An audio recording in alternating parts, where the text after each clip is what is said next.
the neighboring states. Thank you, comrade. Senator Adetunmbi.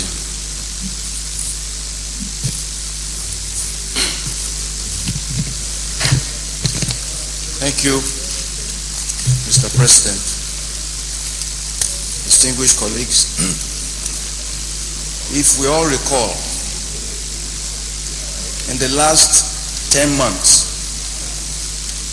this is about the fourth or the fifth time that this Senate will entertain this kind of motion. Except for the differences in location and the circumstances, the content of the motions are the same in terms of the emotions and the severity of the damage to our national psyche.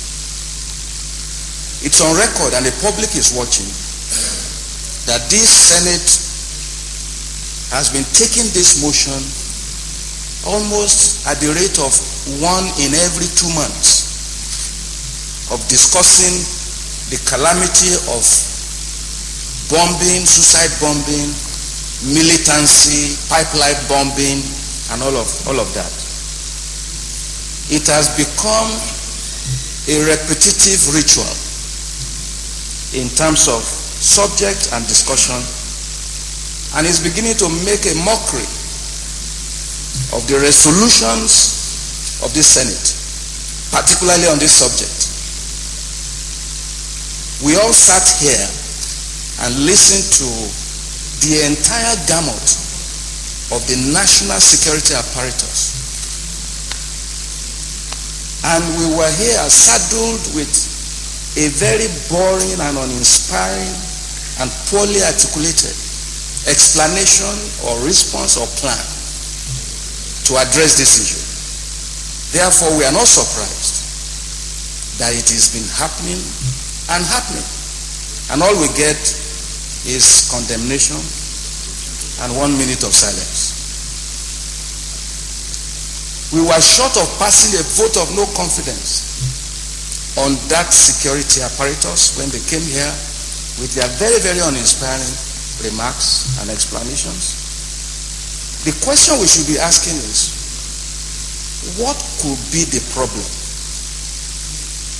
that as a nation we keep talking about the subject, the same subject, on every 2 monthly basis, and there are several cases of bomb blasts in this country that has not been debated on this floor.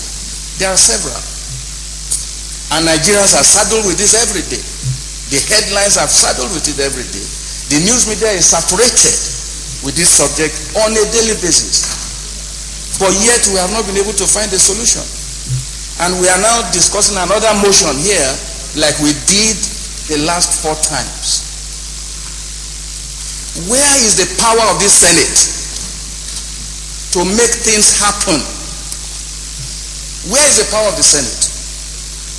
And to make its numerous unanswered prayers before the gods of the executive in Aso Rock to be answered. Where is the power of the Senate to respond to the yearnings of Nigerians that this killing is too much and it is coming too often? And they are saying enough is enough. Mr. President, let's not deceive ourselves. Nigerians are tired of the condemnations of these bombings as we are praying for today. They are tired of 1 minute of silence in memory of the lost ones. They don't want these lost ones to be lost. They are beginning to ask questions.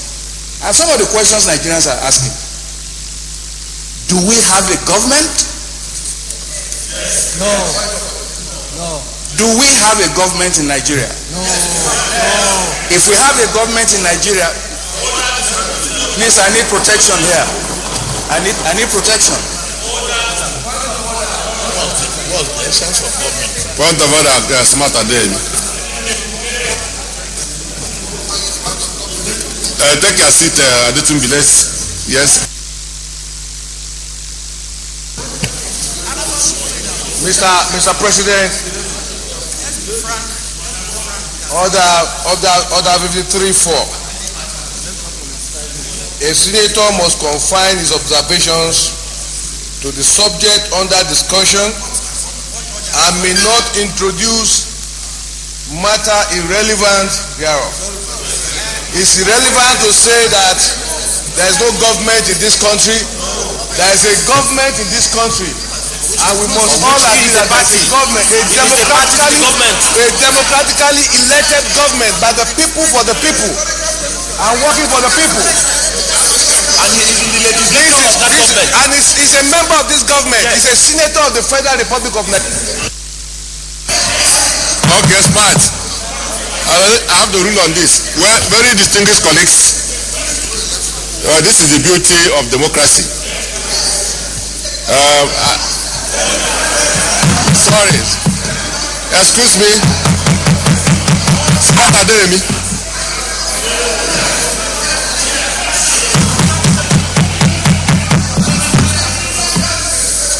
Very distinguished colleagues, this matter is quite serious. What we are discussing here has to do with the lives and properties of those we are here representing. We must take it with every seriousness it deserves. So please, as you rightly pointed out, when you are talking about a government, you are talking about the executive, the legislature, and the judiciary. So my understanding of his question is more on the rhetorics. So we have to face the reality, please. So I rule you out of order.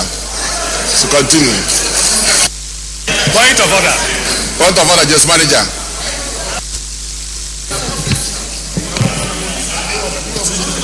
Mr.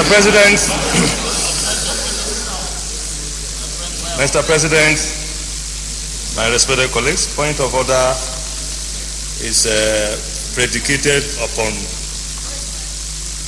Order